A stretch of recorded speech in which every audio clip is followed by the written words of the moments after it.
नमस्कार दोस्तों, आज हम सुनेंगे सोमवार की व्रत कथा।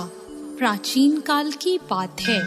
एक गांव में एक साहूकार रहता था।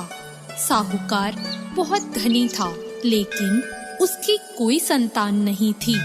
साहूकार अपने वंश को लेकर हमेशा चिंतित रहता था। साहूकार भगवान शिव को प्रसन्न करने के लिए सोमवार का व्रत रखता था और व्रत के दौरान भगवान शिव पार्वती की पूजा करता और शाम को शिवलिंग पर दीपक जलाता था। साहूकार की पूजा अर्चना को देखकर एक दिन माता पार्वती ने भगवान शिव से कहा, हे प्रभु, ये साहूकार आपका परम भक्त है। प्रति सोमवार को विधि विधान से आपकी पूजा करता है। मुझे लगता है कि आपको उसकी मनोकामना पूर्ण करनी चाहिए। शिवजी ने पार्वती जी की बात को सुनकर कहा, हे गौरी, ये संसार एक कर्म क्षेत्र है।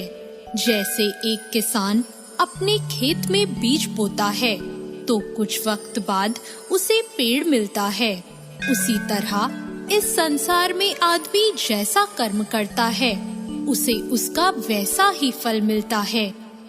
भगवान शिव बोले कि इसके कर्मों में संतान सुख नहीं है, लेकिन माता पार्वती ने भोले भंडारी से दोबारा आग्रह किया और कहा, हे नाथ, फिर भी आप इसकी मनोकामना पूर्ण कर दीजिए।